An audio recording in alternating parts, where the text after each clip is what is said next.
Today we're gonna make the best minestrone you'll ever have.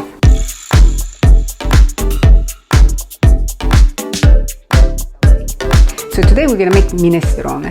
Minestrone is the food of the peasant. It's interesting because in our family, minestrone is always welcome. At least once to twice a week we have it together.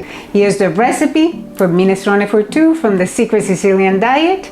You'll never forget it once you have it. We're gonna start with an onion, a beautiful red fresh tomato, 2 small potatoes or a large potato if you have it, 2 zucchini, excellent green, beautiful, a carrot, and 2 stalks of celery. And of course we always want extra virgin olive oil, the best olive oil. One of the best is actually the Costco Kirkland olive oil, cold pressed, imported from Italy, strong, deep flavor, and the color is the darker green that we want from our olives. We're going to chop 1 onion. I got the zucchini today at the farmer's market. They were not organic because they didn't have it, but they're local. So when you don't have organic, always choose for local. Eating in season allows for the nutrients to be there, the freshness of the product, but also the skin is very thin and can be easily eaten. Next is carrots. Carrots again from the farmer's market. If you see the edge of the carrot, it's a good idea not to completely clean it, especially if it's organic, because we have a great microbiome inside of us. These are bugs that are good for our system, and this good dirt, if it comes from a good soil, is actually good for it. So we're sauteing the onions in a little bit of extra virgin olive oil. Halfway through the cooking of these onions, we're gonna add some salt and some pepper, because besides the fact that it's going to flavor the onion and the olive oil, is also going to caramelize the onion, release the sugars. The onions are cooking right now, and the smell, the kitchen is getting impregnated by the smell of onions. I wish you guys could smell it right now. An anticipatory smell. When all the ingredients are gonna come together, it's really gonna be great. Look at this onion. It's now ready to welcome all the other ingredients. All our chopped vegetables are gonna come in and join the perfect onions.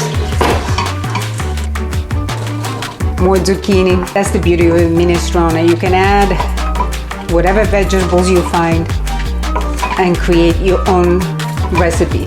So I'm gonna add a little bit more salt for flavoring, a little bit of water, just a tiny little bit, so all the vegetables can cook. As you can see, it's very little water. It's more like a stew, this minestrone.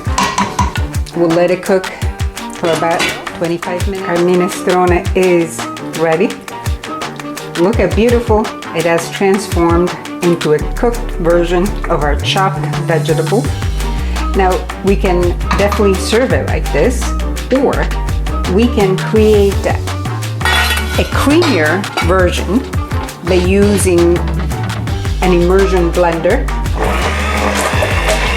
Now if you have a Vitamix, any other blender, you can absolutely use that by putting 1/3 to half of your minestrone into the blender. You're gonna stop at whatever level of creaminess you like. I like it a little bit creamier.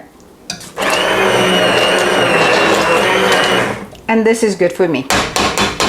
So look at this, the consistency of our minestrone. Taste it for salt and pepper. Delicious. I would not add anything. My daughter would be adding definitely a little bit of salt, and because she's gonna be coming home, I'm gonna add a little bit of salt for her, and we're gonna go and taste it. So I added some fresh basil and minced garlic to enhance the flavor. Is going to really explode inside this minestrone. This is summer for you. It's hot and delicious. The texture is perfect, and the combination of the olive oil, the sweetness of the onions, and the acidity of the tomatoes. It's summer. Perfect Beautiful. combination. This brings back all kinds of memories for us. And the garlic and basil really spreads the flavor in your mouth even more, enhances the flavor of the minestrone. And this is an incredible way to bring in antioxidants, anti-inflammatory components, all the bioflavonoids, the polyphenols. I don't want to get too technical, but it's a delicious way to stay healthy. Dalla mia cucina alla tua cucina con amore.